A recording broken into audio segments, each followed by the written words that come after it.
আসসালামু আলাইকুম। আমি আজকে তোমাদের স্থানাঙ্ক জ্যামিতি অধ্যায়ের চতুর্ভুজের ক্ষেত্রফল সংক্রান্ত অঙ্কগুলো করাবো। তাইলে তুমি দেখো, একটা চতুর্ভুজের যদি চারটা শীর্ষের স্থানাঙ্ক জানো, এই চারটা কোণার বিন্দুগুলার স্থানাঙ্ক যদি তুমি জানো, যেমন এই ক্ষেত্রে এ বিন্দুর স্থানাঙ্ক x1 y1, বি বিন্দুর স্থানাঙ্ক x2 y2, সি বিন্দুর স্থানাঙ্ক x3 y3, ডি বিন্দুর স্থানাঙ্ক x4 y4। তাইলে তোমার গত পর্বে আমি অলরেডি এই চ্যাপ্টারের উপর 2টা পর্ব দিছি, তোমরা ওই 2টা পর্ব দেখে নিও, কারণ একটা কন্টিনিউশন থাকলে ফুল চ্যাপ্টার শেষ হয়ে যাবে। তাহলে ত্রিভুজের মতোই এই বিন্দুগুলোকে ঘড়ির কাঁটার বিপরীতে আমি নিব। এই বিন্দুগুলোকে ঘড়ির কাঁটার বিপরীতে, ঘড়ি এইদিকে ঘুরে না, ঘড়ি কিন্তু এইদিকে ঘুরে, আমি ঘড়ির কাঁটার বিপরীতে বিন্দুগুলোর স্থানাঙ্ক নিব। তাহলে ক্ষেত্রফলের সূত্র হতে হবে হাফ, সূত্রের হাফ, পরমমান চিহ্ন দিবা, এটাকে বলা হয় পরমমানের চিহ্ন। দুই পাশে যদি দুইটা টান দিয়ে দাও, এটা মানে পরমমানের চিহ্ন। ওকে, তাহলে যে বিন্দু থেকে শুরু করবা, যে কোনো একটা বিন্দু থেকে স্থানাঙ্ক নেওয়া শুরু করো। সাপোজ তুমি এই বি বিন্দু থেকে নিচ্ছ, বি বিন্দু থেকে স্থানাঙ্ক নিয়ে এই স্থানাঙ্কগুলো পরপর কিভাবে নিবা? ঘড়ির কাঁটার বিপরীতে। অর্থাৎ বি এর পরে সি এর স্থানাঙ্ক বসবে, তারপরে ডি, তারপরে এ, আর শেষ করবা বিতে। অর্থাৎ তুমি যে বিন্দু থেকে স্থানাঙ্ক নেওয়া শুরু করছো, ঘড়ির কাঁটার বিপরীতে ঘুরে ঘুরে ঘুরে ঘুরে আবার ওই বিন্দুতে এসে শেষ করবা। তাহলে স্থানাঙ্ক কেমনে বসবা? হাফ, পরমমানের চিহ্ন। তাহলে যে বিন্দু থেকে শুরু করবো ওই বিন্দুর স্থানাঙ্ক প্রথমে বসবে x2 y2, তারপর একটা ঘড়ির কাঁটার বিপরীতে যেটা পড়বে, এই ক্ষেত্রে সি x3 y3। এরকম পাশাপাশি কি করবা? স্থানাঙ্কগুলো বসায় যাবা।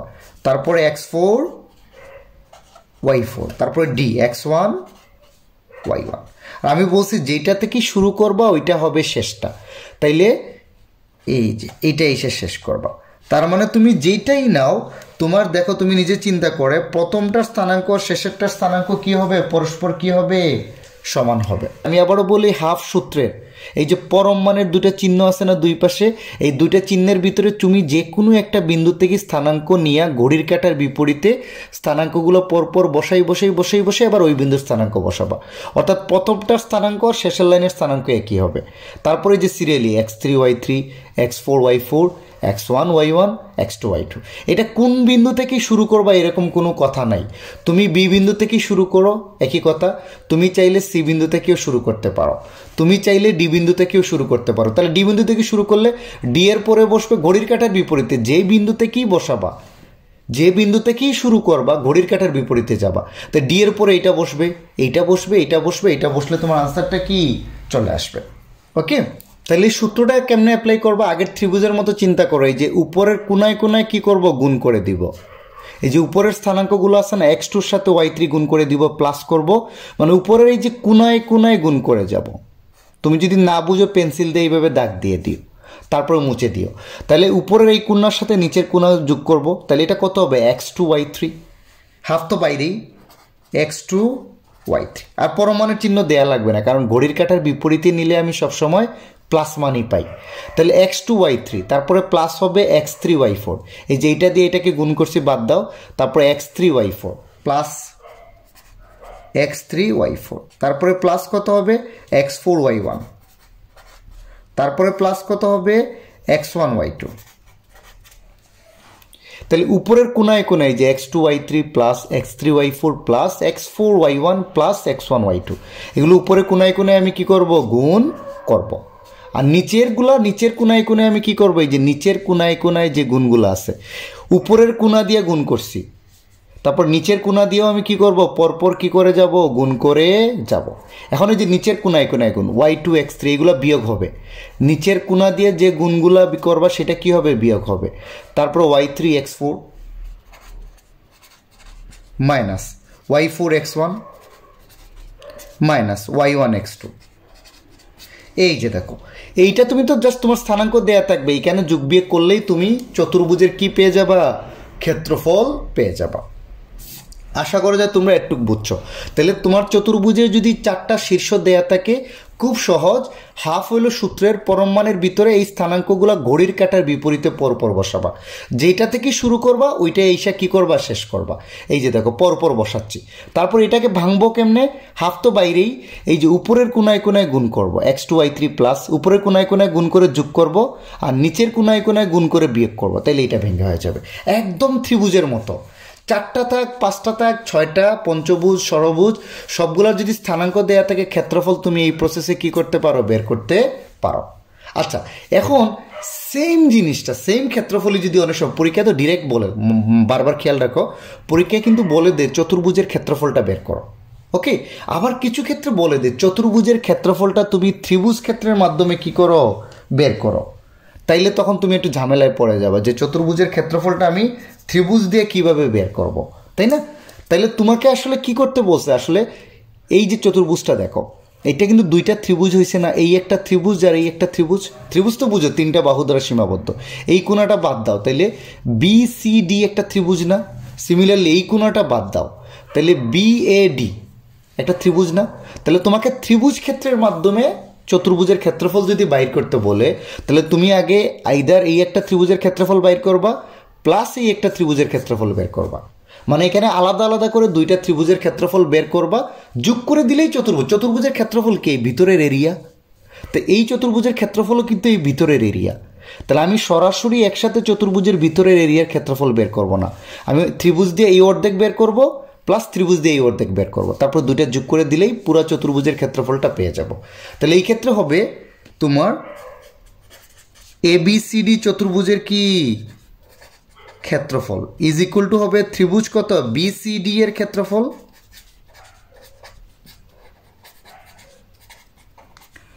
প্লাস ত্রিভুজ কত, BAD। মানে 2টা ত্রিভুজের ক্ষেত্রফল বের করে তুমি কি করে দাও, যোগ করে দাও। তাহলে তোমাকে যদি পরীক্ষায় বলে যে চতুর্ভুজের ক্ষেত্রফলটা ত্রিভুজ ক্ষেত্রের মাধ্যমে বের করো, তাহলে তুমি দুই পাশের 2টা ত্রিভুজের যে কোনো একটা কর্ণ যোগ করে ফেলবা, ওই চতুর্ভুজের যে কোনো একটা কর্ণ যোগ করবা। এটা কিন্তু এই কর্ণ হইলেও হইতো, এই কর্ণ হইলেও হইতো। তাহলে তুমি তখন কি করতা, এই ত্রিভুজটার ক্ষেত্রফল বের করতা, এই ত্রিভুজটার ক্ষেত্রফল বের করতা। তাহলে তোমাকে ত্রিভুজ ক্ষেত্রের মাধ্যমে বললে তুমি যে কোনো চতুর্ভুজে একটা কর্ণ এঁকে নিবা, যে কোনো একটা কর্ণ, যে কোনো একটা কর্ণ কি করবা, আঁকবা। কর্ণ আঁকলা দেখো তো এখানে 2টা ত্রিভুজ না, একটা হলো BCD আর একটা BAD। এই ত্রিভুজটার ক্ষেত্রফল বের করবা, যোগ করে দিলেই তোমার আনসারটা পেয়ে যাবা। এটা হলো ত্রিভুজ ক্ষেত্রের মাধ্যমে। আর ত্রিভুজ ক্ষেত্রের 3টা স্থানাঙ্ক কিন্তু জানো, ত্রিভুজের 3টা স্থানাঙ্ক যদি জানো, সিমিলার ওয়েতে তুমি ত্রিভুজ ক্ষেত্রের ক্ষেত্রফলটা বের করতে পারবা। ওকে, তাহলে আপাতত মনে রাখো ত্রিভুজ ক্ষেত্রের মাধ্যমে যদি বলে, তাহলে আমি 2টা ত্রিভুজের ক্ষেত্রফল বের করব, আলাদা আলাদা ত্রিভুজ, এই পাশেরটা আর এই পাশেরটা যোগ করে দিলেই আমার চতুর্ভুজের ক্ষেত্রফল আমি পেয়ে যাব। এখন এখানে আরেকটা জিনিস নিয়ে তোমরা কনফিউজড হও, তাহলে মনে রাখবা আমরা যে সাধারণত 4টা চতুর্ভুজ জানি, কি কি বলতো, সামান্তরিক, আয়তক্ষেত্র, বর্গক্ষেত্র আর রম্বস, তাই না? এর যে কোনো কর্ণ, এটার তুমি কর্ণ মানে আমি বুঝাতে চাচ্ছি, তুমি যে কোনো একটা চতুর্ভুজের, এই চতুর্ভুজটা যদি কি হয়, সামান্তরিক, আয়তক্ষেত্র, রম্বস বা বর্গক্ষেত্র হয়, এর যে কোনো কর্ণ সামান্তরিককে 2টা সমান ত্রিভুজে কি করে ভাগ করে, আমি বুঝাতে পারছি। সামান্তরিক, আয়তক্ষেত্র, বর্গ বা রম্বসের যে কোনো কর্ণ, যে কোনো কর্ণ চিন্তা করো, এটা এই চতুর্ভুজটাই, এটা কি সামান্তরিক, বর্গক্ষেত্র, রম্বস বা আয়তক্ষেত্র, যে কোনো একটাই, 4টা। তাইলে এই যে কর্ণটা, এটাকে সমান 2টা ত্রিভুজে ভাগ করে, অর্থাৎ এইটার ক্ষেত্রফল আর এটার ক্ষেত্রফল কি সমান। তাহলে যদি সামান্তরিক, আয়তক্ষেত্র, বর্গ বা রম্বস হয়, তাহলে তুমি এক পাশের ত্রিভুজের ক্ষেত্রফল বের করে 2 দ্বারা গুণ করে দিলেই চতুর্ভুজের ক্ষেত্রফল পেয়ে যাবা। বুঝতে পারছো? শুধুমাত্র এই 4টার ক্ষেত্রে, সামান্তরিক, আয়তক্ষেত্র, বর্গক্ষেত্র, রম্বস। তুমি যদি বুঝতে পারো তোমার চতুর্ভুজটা সামান্তরিক, আয়তক্ষেত্র, বর্গক্ষেত্র বা রম্বস, তাহলে 2টা ত্রিভুজের ক্ষেত্রফল বের করা লাগবে না, কারণ এইটার ক্ষেত্রফল আর এইটার ক্ষেত্রফল সমান হবে। কারণ এই 4টার যে কোনো কর্ণ, এটা হোক বা এটাকে সমান 2টা ভাগে ভাগ করে, অর্থাৎ 2টা ত্রিভুজের ক্ষেত্রফল হবে সমান। তাহলে একটা বের করে 2 দ্বারা গুণ করলে আমার চতুর্ভুজের ক্ষেত্রফল আমি পেয়ে যাব। আর যদি তুমি বুঝতে না পারো যে এটা আসলে এই 4টা না বা কোনটা, তুমি বুঝোই না ব্যাপারটা, তাহলে জাস্ট কি করো, এই ত্রিভুজের ক্ষেত্রফল বের করো, এই ত্রিভুজের ক্ষেত্রফল বের করো, 2টা যোগ করে দাও, আনসার চলে আসবে। আগের লেকচারও কিন্তু আমি দেখাইছিলাম একটা ত্রিভুজকে কিভাবে তোমরা ফ্রি হ্যান্ডে আঁকবা। সিমিলারলি আজকেও আমি দেখাচ্ছি চতুর্ভুজ যদি থাকে, তাহলে ফ্রি হ্যান্ডে তোমরা কিভাবে খাতায় এঁকে ডাইরেক্ট এই যে এরকম এক্স অক্ষ, ওয়াই অক্ষ এঁকে খুব সহজে তোমরা কিভাবে চতুর্ভুজটা আঁকতে পারো। কারণ তোমাদের পরীক্ষার খাতায় কিন্তু যদি না মানে ABCD, আমি আগেই বলছিলাম ক্ষেত্রফল বের করার সময় এই বিন্দুগুলোকে কি হইতে হবে, ঘড়ির কাঁটার বিপরীতে হইতে হবে। এটা বোঝার জন্য তোমাকে অবশ্যই চতুর্ভুজটা কি করতে হবে, আঁকতে হবে ফ্রি হ্যান্ডে। আর যদি ছক কাগজে বলে আঁকতে সেক্ষেত্রে ছক কাগজে আঁকবো, আদারওয়াইজ ফ্রি হ্যান্ডে আঁকবো। ওকে, আর যদি কোনো অঙ্কে, আবারও বলে দিচ্ছি, কোনো অঙ্কে বলে দে এ বি সি ডি এই বিন্দুগুলো ঘড়ির কাঁটার বিপরীতে আবর্তিত বা ঘড়ির কাঁটার বিপরীতে অবস্থিত, তাইলে সেই ক্ষেত্রে চতুর্ভুজ না আঁকলেও চলবে।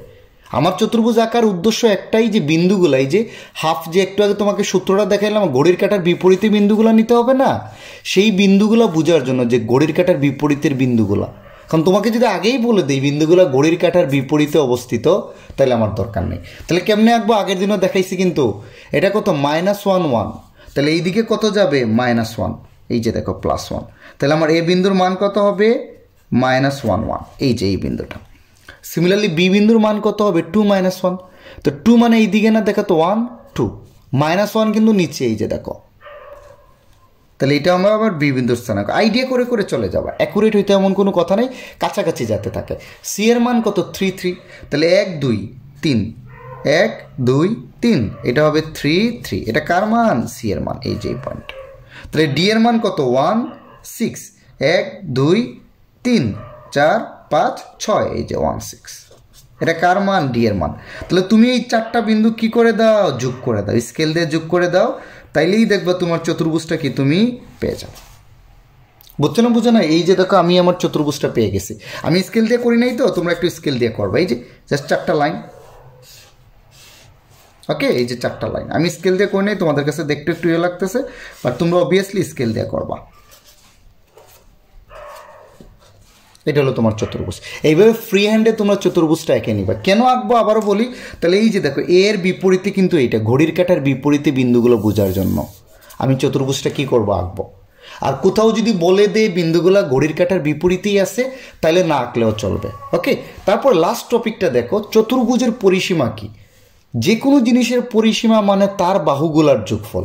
তাহলে চতুর্ভুজের পরিসীমা হবে তার 4টা বাহুর যোগফল। যেমন এ বি সি ডি যদি বলে, তার 4টা বাহু কত, এ বি প্লাস কত, BC plus CD plus DA. অর্থাৎ চতুর্ভুজের পরিসীমা হবে তার যে 4টা বাহু আছে না, সেই বাহুর দৈর্ঘ্যের যোগফল, তাই না? এই যে A B plus BC plus CD plus DA. তাহলে কোথাও যদি চতুর্ভুজের পরিসীমা বলে, তুমি তার 4টা বাহু বের করে যোগ করে দিবা। আর বাহু বের করা তো খুবই সোজা, স্থানাঙ্ক দেয়া থাকলে এ বি বাহুর দৈর্ঘ্য বের করতে পারবা। মনে আছে সূত্রটা?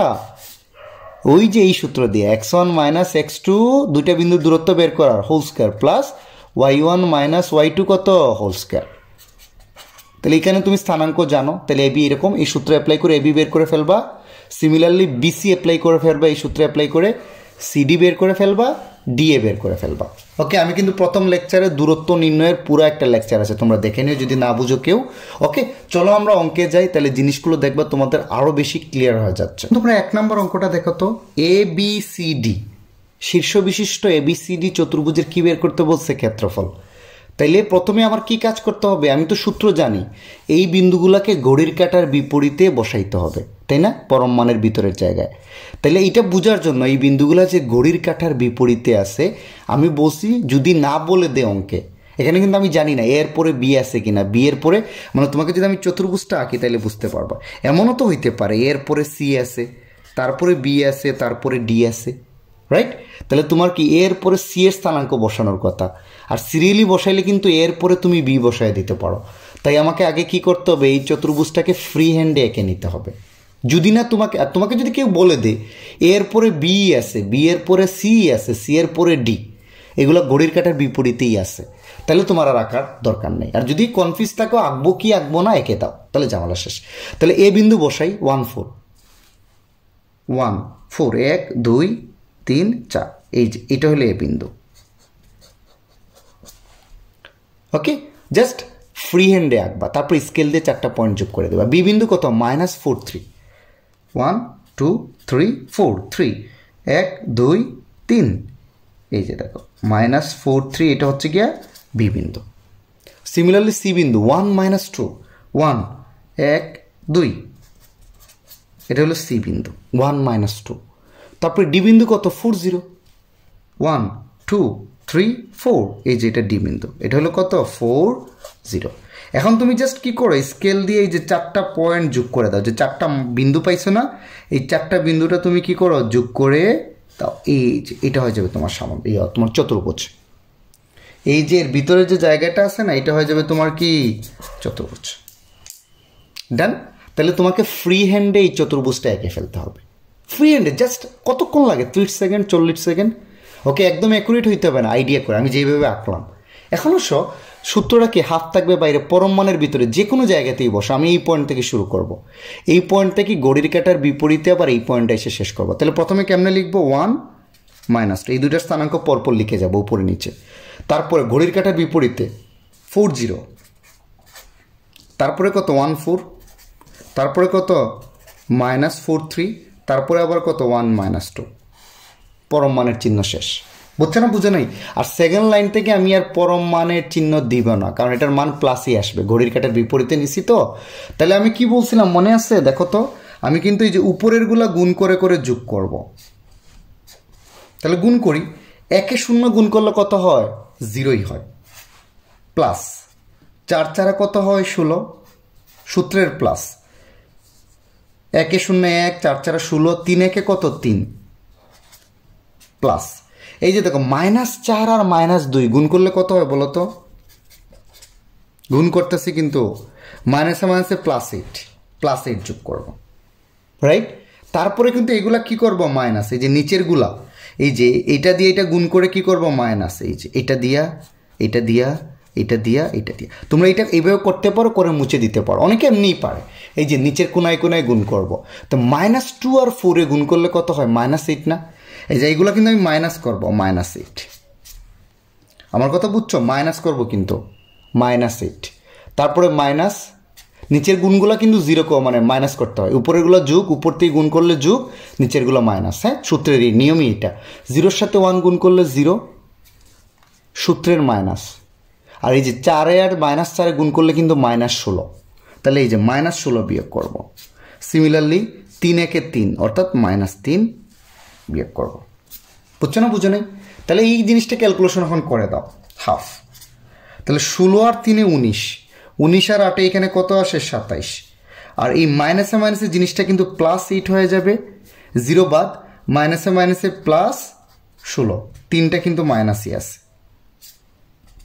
তাহলে দেখো তো কত আসে?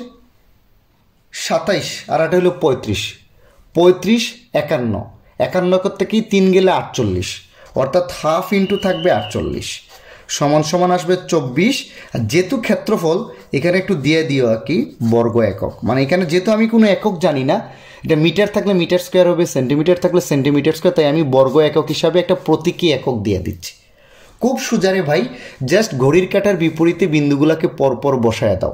তারপরে কি করে এটা ভাঙাবা কেমনে? হাফ দিয়া এই যে উপরের কোনায় কোনায় গুণ করবা, করে যোগ করে দিবা।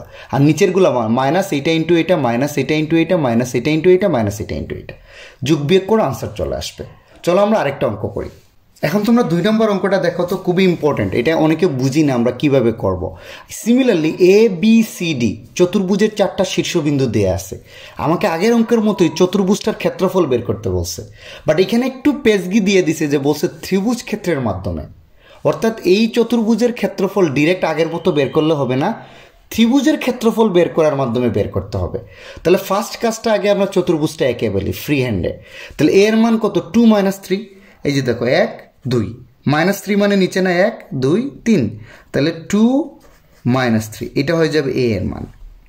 বি এর মান কত? 3 0, 1 2 3, এটা হবে বি এর মান, কত হবে? 3 0। সি এর মান কত? 0 1, এটা হবে সি এর মান, 0 1, এটা হয়ে যাবে সি এর মান। এই বিন্দুগুলো আমি জাস্ট বসাচ্ছি পরপর আইডিয়া করে করে। আর ডি এর মান কত? -1 -2, এই যে দেখো -1 -2 কিন্তু নিচে না, 1 2, এই যে এটা হবে ডি এর মান, -1 -2। তুমি এই 4টা পয়েন্ট এখন কি করে দাও? যোগ করে দাও, এই যে স্কেল দিয়ে যোগ করে দাও, তাইলে তুমি তোমার কি চতুর্ভুজটা পেয়ে যাও। এই যে মাঝখানের অংশটুকু হবে তোমার চতুর্ভুজ। এখন আমি তো খুব সহজে চতুর্ভুজের ক্ষেত্রফল বের করে ফেলতে পারতাম ডিরেক্ট আগের মতোই, 4টা বিন্দুর স্থানাঙ্ক যে দেয়া থাকলেই আমি চতুর্ভুজের ক্ষেত্রফল কি করতে পারি? বের করে ফেলতে পারি। বাট এই ক্ষেত্রে আমাকে ত্রিভুজের মাধ্যমে ক্ষেত্রফলটা বের করতে বলছে। তাহলে আমি এইটার মধ্যে একটা যে কোনো একটা কর্ণ যোগ করে দিব, এই চতুর্ভুজের যে কোনো একটা কি করব? কর্ণ যোগ করে দিব। যে কোনো একটা কর্ণ, মানে চতুর্ভুজটাকে, এই আমার চতুর্ভুজটা এরকম না, এর যে কোনো একটা কোণা যোগ করে দেব। কোণা যোগ করে প্রথমে এই ত্রিভুজের ক্ষেত্রফল বের করব, তারপরে এই ত্রিভুজের ক্ষেত্রফল বের করব। দুইটা ত্রিভুজের ক্ষেত্রফল যোগ করে দিলেই আমার আনসার চলে আসবে। তাহলে আমি কিন্তু এই কর্নারটা যোগ করছি। তাহলে আমার ত্রিভুজটা কত এখানে বলো তো? A B D. তাহলে আমার ত্রিভুজটা হবে এ বি ডি এর ক্ষেত্রফল। আমি প্রথমে এই ত্রিভুজটার ক্ষেত্রফল বের করতেছি, দেখো এ বি ডি। তাহলে এ বিন্দুর স্থানাঙ্ক জানো, বি বিন্দুর স্থানাঙ্ক জানো, ডি বিন্দুর স্থানাঙ্ক জানো, তাহলে সহজেই তুমি এ বি ডি ত্রিভুজের ক্ষেত্রফলটা বের করতে পারবা। মনে আছে চতুর্ভুজের মতোই হাফ নিবা, তারপরে যে কোনো বিন্দু থেকে শুরু করে, এই বিন্দু থেকে আমি শুরু করতেছি, কত 2 - 3। এই বিন্দু থেকে ঘড়ির কাঁটার বিপরীতে যাব ত্রিভুজের ক্ষেত্রফলের ক্ষেত্রে। সিমিলারলি বি বিন্দু কত 3 0, ডি বিন্দু কত -1 -2, যেটা থেকে শুরু করছি ওইটায় শেষ করব। এটা হবে ত্রিভুজের সিস্টেম। ত্রিভুজেরটা ত্রিভুজ আমি তিনটা নিব, এ বি ডি, আমার হাতে তিনটা স্থানাঙ্ক এখন। তাহলে যে কোনো একটা বিন্দু থেকে তুমি নেওয়া শুরু করো, ঘড়ির কাঁটার বিপরীতে নিতে থাকবা যতক্ষণ পর্যন্ত আবার এটা ফিরে না আসে। তাহলে এ এর পরে বি এর বসাবো, বি এর পরে ডি, তারপরে এ। এটা কিন্তু ত্রিভুজ, চতুর্ভুজ না, তাই সি আসবে না। ডান। তারপর এটাকে আগের মতো সেম ওয়েতে কী করবো, ভাঙবো। এই যে হাফ, উপরের গুলা গুণ হবে 2 ইন্টু কত, এই যে এটা গুণ হবে 2 ইন্টু 0 মানে 0 প্লাস এই যে 2 ইন্টু -2 কিন্তু -6 হবে। কিন্তু এই যে এইটা আর এটা যদি গুণ করি 2 ইন্টু -3 ইন্টু -2 মানে -6 প্লাস -1 আর -3 গুণ করলে কিন্তু 3ই আসবে, তাহলে +3 মাইনাস -3 আর 3তে এই দুটা গুণ করলে কত হয় -9 মাইনাস 0 ইন্টু -1 মানে 0ই থাকবে, আর -2 ইন্টু 2 মানে আসবে -4। একটু কেয়ারফুলি উপরের গুণগুলা করবা, নিচের বিয়োগের গুণগুলা করবা, কারণ প্লাস মাইনাস থাকলে তোমরা অনেকেই গোলায় ফেলাও। তাহলে দেখো হাফ, এটা কত থাকে -6 +3, ওকে। তারপর মাইনাসে মাইনাসে +9, তারপর কত, এটা কিন্তু 0, মাইনাসে মাইনাসে +4। তাহলে হিসাব করলে কত আসে বলো তো, হাফ, ওকে। তাহলে দেখো হিসাব করি এখন, প্লাস কত আছে 9 আর 3 12 আর 4 16, 16 থেকে -6 গেলে থাকবে 10। তাহলে ত্রিভুজ এফবিসি এর ক্ষেত্রফল আমি পাইলাম কত 5 বর্গ একক। তাহলে আমি এখন ত্রিভুজ এ বি ডি এর ক্ষেত্রফল পাইছি 5। এখন সিমিলারলি কত ত্রিভুজ বি সি ডি, এই অংশ বাইর করছি না, মানে এই সাইড বাইর করছি, এখন এই সাইডের ক্ষেত্রফলটা বের করব। অর্থাৎ ত্রিভুজ কিসের ক্ষেত্রফল বের করব, ত্রিভুজ বিসিডি এর ক্ষেত্রফলটা বের করব। সিমিলারলি আমরা ত্রিভুজ কিসের ক্ষেত্রফল বের করব, বিসিডি। Similarly half. তাহলে দেখো তো আমি এটা একটু ডেকে দিচ্ছি, এটা দিয়ে তোমার বোঝার সুবিধার জন্য এই যে এরকম করে দিচ্ছি। বিসিডি যে কোনো বিন্দু থেকে শুরু করো, আমি বি থেকেই শুরু করলাম, তারপরে সি আসবে ঘড়ির কাঁটার বিপরীতে, বি এর পরে সি, সি এর পরে ডি, আর বিতে এসে শেষ হবে। তাহলে বি বিন্দুর স্থানাঙ্ক কত 3 0, সি বিন্দুর স্থানাঙ্ক কত 0 1, ডি বিন্দুর সেরকম -1 -2, আর যেটা শেষ শুরু করছি ওইটা এসে শেষ হবে। মানে এটা তৃতীয় পর্বের মতো দুইটা ত্রিভুজের ক্ষেত্রফল আমি আলাদা করে বের করব, যোগ করে দিলে আনসার চলে আসবে। ত্রিভুজ ক্ষেত্রের মাধ্যমে বলা হইলো এটা। তাহলে এটাকে আমি এখন একটু ভাঙ্গি, হাফ 3 একে কত 3 না, প্লাস 0-র সাথে -2 গুণ করলে 0ই আসবে, প্লাস 1-এর সাথে 0 গুণ করলে 0ই আসবে, মাইনাস 0-র সাথে 0 গুণ করলে 0, 1-এর সাথে -1 গুণ করলে কত থাকবে -1। এটা কিন্তু মাইনাস সূত্রের, নিচেরগুলা কিন্তু মাইনাস হয় না, -1 সূত্রের মাইনাস, -2 আর -3 আসবে -6। তাহলে কত আসে হাফ। এখানে দেখো তো 3, সবগুলা 0 না, লেখার দরকার নেই, মাইনাসে মাইনাসে +1, মাইনাসে মাইনাসে +6। তাহলে 6 3 9 আর 1 10, অর্থাৎ half into 10 is equal to কত 5 বর্গ একক। তাহলে বলে দিব অতএব এ বি সি ডি চতুর্ভুজের ক্ষেত্রফল কত হবে 5 + 5, কারণ আমি দুইটা ত্রিভুজের ক্ষেত্রফলই 5 পাইছি। এ বি ডি ত্রিভুজের ক্ষেত্রফল 5, বিসিডি ত্রিভুজের ক্ষেত্রফল 5, তাহলে তোমার এটার ক্ষেত্রফল হবে 10 বর্গ একক। এটা হয়ে যাবে তোমার আনসার। তাহলে ত্রিভুজ ক্ষেত্রের মাধ্যমে বলা মানে তোমাকে দুইটা ত্রিভুজের ক্ষেত্রফল আলাদা আলাদা বের করতে হবে, করে যোগ করে দিলে আনসার চলে আসবে। চলো পরের অঙ্কে যাই। এখন তোমরা 3 নম্বর অঙ্কটা দেখো তো, বলছে A B C D E এই বহুভুজের ক্ষেত্রফল, এখানে কিন্তু বিন্দু 5টা, দেখো তো 1টা 2টা 3টা 4টা 5টা, 4টা বিন্দু থাকলে চতুর্ভুজ হয়, 3টা বিন্দু থাকলে ত্রিভুজ, 5টা বিন্দু থাকলে এটা আসলে পঞ্চভুজ বা বহুভুজ বলতে পারি। তাহলে এই 5টা বিন্দুকে আগে আমি বসাই ফ্রি হ্যান্ডে। দেখো তো প্রথমটা কত, 2 - 3, 1 2 -3 কিন্তু 1 2 3, তাহলে এটা হবে এ, এই যে এই পয়েন্টটা 2 - 3। বি কত, 3 - 1, এই যে দেখো 3 - 1, এটা হয়ে যাবে তোমার বি। সিটা কত, 2 0, এই যে এটা হয়ে যাবে কত, সি। এই যে এই 2 0টা হয়ে যাবে কত, সি। তারপরে কত, ডি হইল -1 1, এই যে -1 1, এটা হয়ে যাবে ডি। তারপরে ই হবে কত, -2 -1, এই যে -2 -1, এটা হয়ে যাবে কত, ই। এটা ছোটো বড় হোক অসুবিধা নেই, আমি জাস্ট এখন এই বিন্দুগুলো কী করে দিচ্ছি, যোগ করে, এই যে দেখো এই বিন্দুগুলো আমি কী করে দিচ্ছি, যোগ করে দিচ্ছি, এই যে 5টা বিন্দু, এইটা হয়ে যাবে তোমার পঞ্চভুজ। এখানে কিন্তু পঞ্চভুজ মানে এইরকম আঁকি, এই যে এই এই এই এই আসছে। আমি একটু ছোটো করে আঁকছি, তো তোমরা চাইলে আর একটু বড় করে আঁকতে পারো, কোনো অসুবিধা নাই। তাহলে এই পঞ্চভুজের ক্ষেত্রফলটা বের করতে হবে, এগুলো ফ্রি হ্যান্ডে আঁকা, একটু এদিক সেদিক হলে অসুবিধা নাই। তাহলে এই পঞ্চভুজের বা বহুভুজের ক্ষেত্রফলটা কেমনে, আগের মতোই যে কোনো একটা বিন্দু থেকে শুরু করে আমি ঘড়ির কাঁটার বিপরীতে যাব। এই স্থানাঙ্ক দিয়ে ত্রিভুজের ক্ষেত্রফল বের করা, চতুর্ভুজের ক্ষেত্রফল বের করা, বহুভুজের ক্ষেত্রফল বের করা একই জিনিস।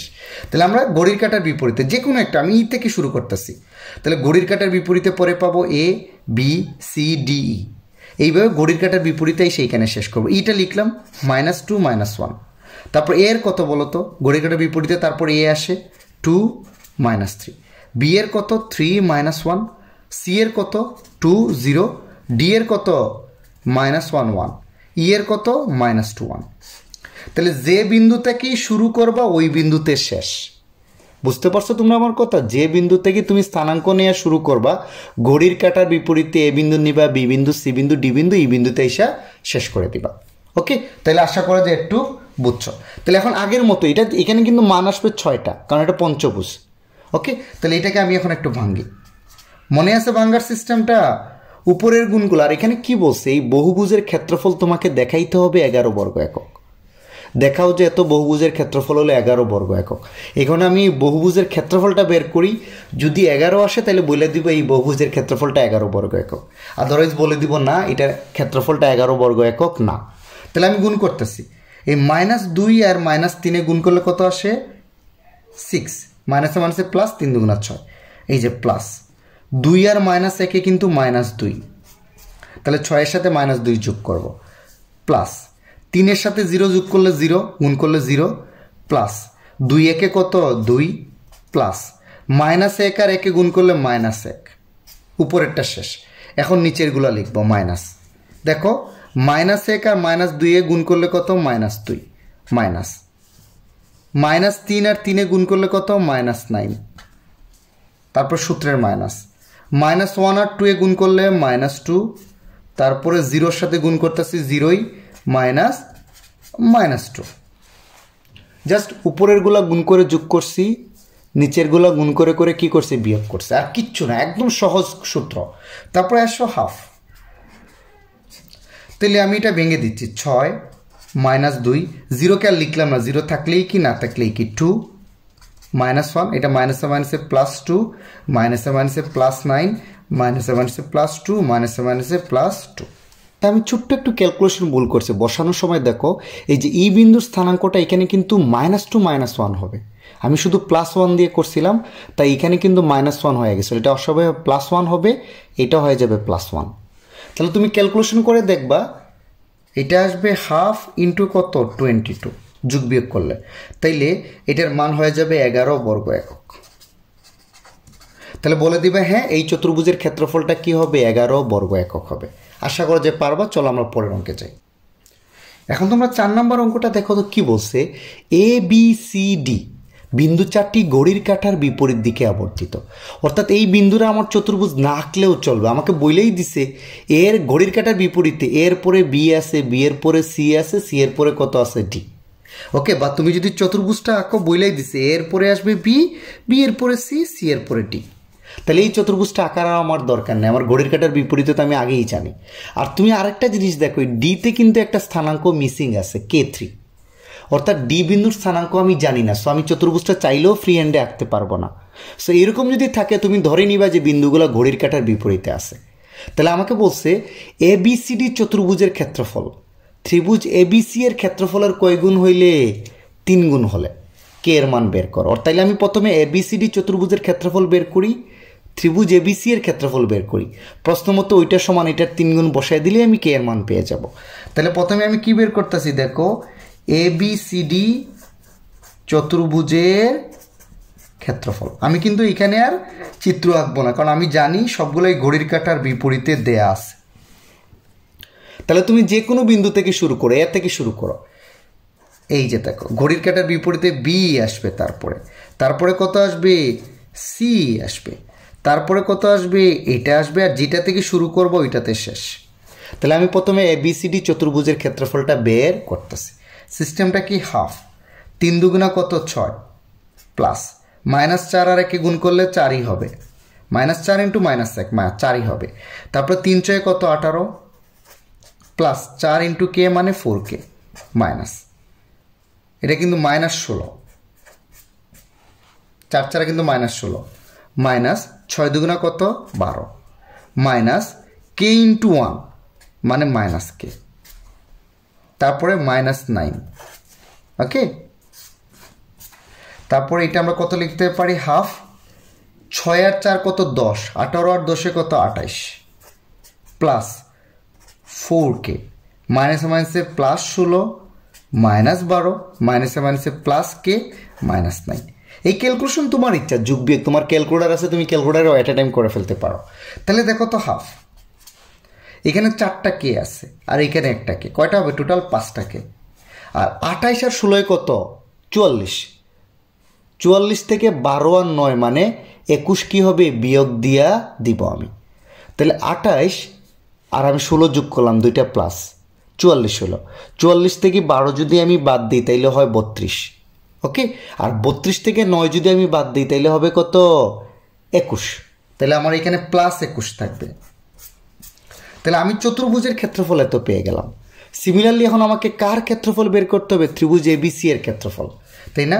অতএব ত্রিভুজ ABC এর কি বের করব? ক্ষেত্রফল। একই সূত্র, তাই না? মনে আছে? হাফ দিয়ে আমি একইভাবে ত্রিভুজ ABC এর ক্ষেত্রফলটা কি করব? বের করব। এই যে ত্রিভুজ ABC, এই ত্রিভুজটা। তাহলে এইগুলো কিন্তু ঘড়ির কাঁটার বিপরীতেই আছে, এর পরে বি, বি এর পরে সি। এটা আমি শুধু এখানে এই 3টা বিন্দু নিব। তাহলে যেটা থেকেই শুরু করি, প্রথমে এ থেকেই শুরু করি। দেখো তো, মানে আমার কথা বুঝো নাই? এই 3টা বিন্দু দিয়ে গঠিত ত্রিভুজের ক্ষেত্রফলটা বের করতেছি। এবং বইলা দিচ্ছে ঘড়ির কাঁটার বিপরীতেই বিন্দুগুলো আছে, অর্থাৎ এর ঘড়ির কাঁটার বিপরীতে বি আছে, বি এর ঘড়ির কাঁটার বিপরীতে সি, সি এর ঘড়ির কাঁটার বিপরীতে এ আছে। তাহলে প্রথমে আমি এ বিন্দুর স্থানাঙ্ক বসাই, কত? 3 4, তারপরে বি বিন্দুর স্থানাঙ্ক বসাই -4 2, তারপরে সি বিন্দুর স্থানাঙ্ক বসাই কত? 6 -1, আর যেটা থেকে শুরু করব ওইটাতে শেষ, ওকে। এটা রাফে তুমি করলেও করে ফেলতে পারো, ওকে। আচ্ছা, তারপরে এটাকে আমি ভেঙে ত্রিভুজ ABC এর ক্ষেত্রফলটা বের করতেছি। তাহলে দেখো তো, হাফ, 3 দুগুণা কত?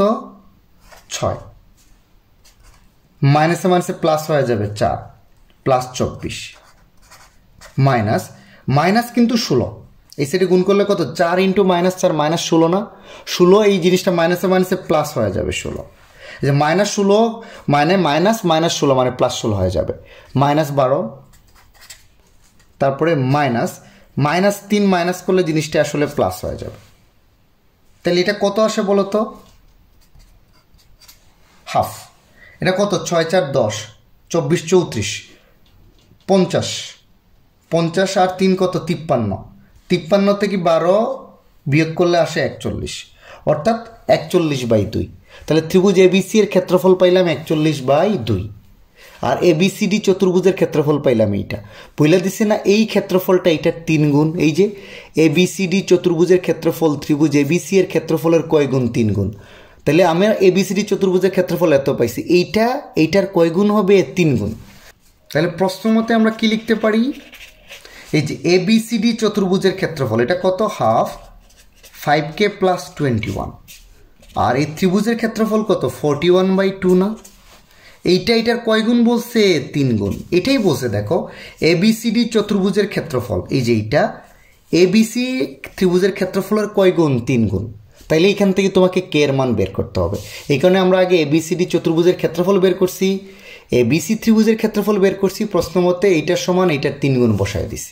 তাহলে চিন্তা করো এই দুইটা ওই পাশে গুণ হয়ে যাবে না, নিচে আছে কিন্তু, তাহলে শুধু থাকবে এখানে 5k প্লাস 21, তাহলে 3 ইন্টু 41/2, এই 2টা কিন্তু ওই পাশে গুণ হয়ে যাবে, এই 2 কাটা, তাহলে দেখো 5k plus 21 is equal to 123, 100। তো অতএব কে এর মান কত হবে 100/5 ইজ ইকুয়াল টু 20, এটা হয়ে যাবে তোমার আনসার। ওকে, আশা করা যায় পারবা। 5 নম্বর অঙ্কটা দেখো, PQRS শীর্ষবিন্দু বিশিষ্ট PQRS চতুর্ভুজের সমান ক্ষেত্রফল বিশিষ্ট বর্গের কর্ণের দৈর্ঘ্য বের করতে বলছে। অর্থাৎ তোমাকে বলছে এই চতুর্ভুজের যে ক্ষেত্রফল সেই ক্ষেত্রফলের সমান একটা বর্গক্ষেত্র নাও, বা তোমার এই চতুর্ভুজের সমান ক্ষেত্রফল যদি একটা বর্গের হয় সেই বর্গের কি করতে হবে কর্ণের দৈর্ঘ্য বের করতে হবে, রাইট? তাহলে আগে আমরা এই চতুর্ভুজের ক্ষেত্রফলটা বের করি। প্রশ্ন মতে বর্গের ক্ষেত্রফল হবে এইটা, ওইখান থেকে আমি দেখব বর্গের কর্ণটা আমরা কিভাবে বের করতে পারি। তাহলে আমরা কি জানি তার আগে একটা জিনিস বলে দিই, এটা একটা বর্গক্ষেত্র না? বর্গক্ষেত্র। তো বর্গের ক্ষেত্রফল, বর্গের যদি একটা বাহু এ হয়, আমরা ধরে নেব বর্গের একটা বাহুর দৈর্ঘ্য কত এ, তাহলে আমরা জানি বর্গক্ষেত্রের প্রত্যেকটা বাহুর মান সমান, অর্থাৎ 4টা বাহুর মানই এ হবে। বর্গক্ষেত্রের একটা বাহু যদি এ হয় প্রতিটা বাহুর মানই এ হবে। তাহলে বর্গের ক্ষেত্রফল সমান কত জানি আমরা বলো তো? তার যে কোনো একটা বাহুর বর্গ, অর্থাৎ এ স্কোয়ার, তাই না? বর্গক্ষেত্রের ক্ষেত্রফল হবে যদি একটা বাহু এ হয় তাইলে এ স্কোয়ার। তাহলে বর্গের ক্ষেত্রফলের সূত্র হলো এ স্কোয়ার, অর্থাৎ তার যে কোনো একটা বাহুকে বর্গ করে দিলেই তুমি বর্গের ক্ষেত্রফল পেয়ে যাবা। ওকে, আচ্ছা। আর বর্গের কর্ণ কত হবে? এই যে এটা হলো বর্গের কর্ণ, বর্গের কর্ণের মানটা কত হবে? বর্গক্ষেত্র কিন্তু 90 ডিগ্রি কোণ তৈরি করে, তাই না? বর্গক্ষেত্রের প্রতিটা কোণ কত 90 ডিগ্রি। তাহলে পিথাগোরাসের উপপাদ্য অ্যাপ্লাই করো, অতিভুজ স্কোয়ার সমান কি হবে অপর দুই বাহুর বর্গের সমষ্টির সমান। পিথাগোরাসের উপপাদ্য, এই যে এই ত্রিভুজটা চিন্তা করো, এটা একটা সমকোণী ত্রিভুজ না? তাহলে পিথাগোরাসের উপপাদ্য অ্যাপ্লাই করলে অতিভুজ স্কোয়ার সমান অপর দুই বাহুর বর্গের সমষ্টির সমান। ওইখান থেকে হিসাব করে দেখবা বর্গের কর্ণের দৈর্ঘ্যের সূত্রটা হবে √2a, অর্থাৎ রুট ইন্টু একটা বাহুর দৈর্ঘ্য করলেই তুমি বর্গের কর্ণ পেয়ে যাবা। তাহলে বর্গের ক্ষেত্রফলের সূত্র হলো এ স্কোয়ার আর বর্গের কর্ণের সূত্র হলো √a। ওকে, চলো তাহলে আমরা দেখি বর্গের ক্ষেত্রফল থেকে দেখবো। আমরা এখন দেখবো যে চতুর্ভুজের ক্ষেত্রফলটা বের করে প্রশ্ন মতে এ স্কোয়ার সমান ওইটা বসায় দিব, ওইখান থেকে বর্গের বাহুর মানটা পেয়ে যাব।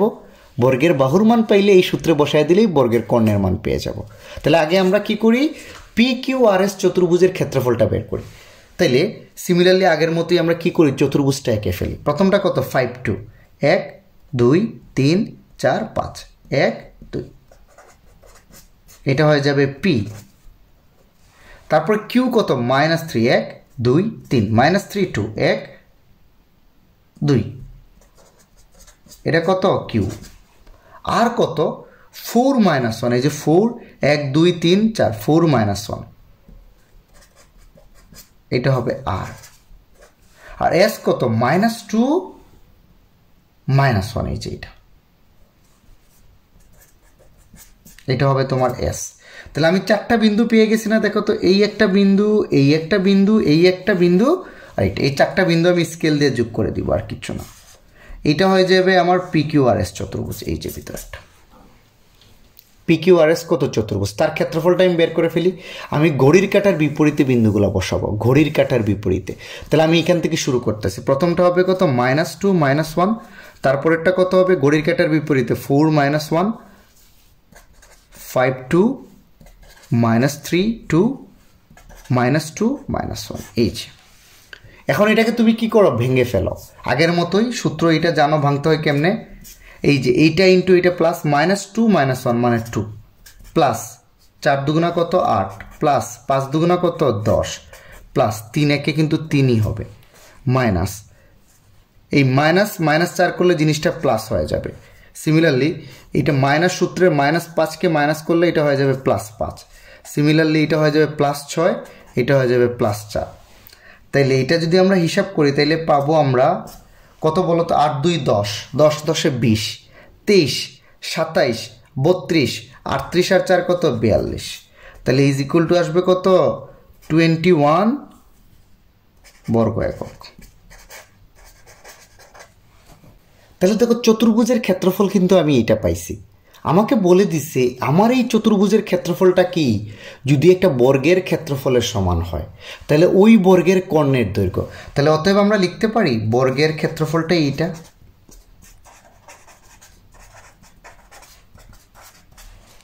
কারণ আমাকে বলছে আমার এই চতুর্ভুজের ক্ষেত্রফলটা একটা বর্গের ক্ষেত্রফল হইলে, তার মানে কি আমার বর্গের ক্ষেত্রফলটা হবে 21। তাহলে বর্গের ক্ষেত্রফল সমান আমরা কি জানি, a স্কোয়ার সমান 21। এখানে সাইড নোট দিয়ে দিবা, ধরি বর্গের বাহু সমান এ, অর্থাৎ বর্গের বাহুর দৈর্ঘ্যটা আমি এ ধরে নিছি। তাহলে এর মানটা কত হবে √21। তাহলে আমি দেখো বর্গের বাহুর মান পেয়ে গেছি। তাহলে বর্গের বাহুর মান যদি আমি পেয়ে যাই তাহলে বর্গের কর্ণের মান কি আমি পাবো না? আমাকে বর্গের কর্ণ বের করতে বলছে। বর্গের কর্ণ কত হবে a√2 বা √2a, যেটাই বলো a√2। তাহলে এর মান আর √2 গুণ করে দাও, তাহলে এর মানটা বসায় দাও। এর মান √21 ইন্টু √2। এটা গুণ করলে তোমার একই রুটের ভিতরে আনলে √42, এটা হয়ে যাবে অ্যান্সার। তুমি চাইলে এটাকে কি করতে পারো, দশমিক আকারেও লিখতে পারো, কোনো অসুবিধা নাই। আশা করা যায় তোমরা পারবা। তাহলে তোমরা চতুর্ভুজের ক্ষেত্রফলটা কিভাবে বের করতে হয়, আসলে ত্রিভুজের পারলে তুমি চতুর্ভুজই পারবা, আবার চতুর্ভুজ পারলে তুমি বহুভুজেরও পারবা। আর কি কন্ডিশন বের করতে বলছো ওইগুলো একটু বুঝো, তাহলে এই টাইপের যে কোনো অঙ্ক পারবা। এটার জন্য আলাদা করে কোনো ম্যাথ করতে হবে এরকম কোনো কথা নেই। আর তারপরে কেন ত্রিভুজটা আঁকা জরুরি তুমি নিজেই চিন্তা করো। আমার নর্মালি কি পি এর পরে কিউ আসার কথা, তারপরে কিন্তু আর। তুমি যদি সিরিয়ালি বসাইতা পি কিউ আর বসাইতা, বাট এইখানে দেখো পি এর পরে কিউ আসছে, কিউ এর পরে কিন্তু এস। তাহলে তুমি কিন্তু বুঝবা না যে কোনটার পরে কোনটা আছে। আমরা সবসময় নর্মাল সেন্সে এটাই বলি এর পরে বি, আরে ভাই এর পরে তো সিও আসতে পারে। তাহলে দেখো তোমার চতুর্ভুজ কিন্তু পুরাই উল্টে যাবে। এখানে তাই হয়েছে পি কিউ এস আর। ওকে, বুঝতে পারছো না বুঝতে পারো নাই? আশা করা যে পারবা। ওকে, থ্যাংকস ফর ওয়াচিং। যদি ভালো লাগে অবশ্যই আমার চ্যানেলটা সাবস্ক্রাইব করো। সবাইকে অনেক অনেক ধন্যবাদ।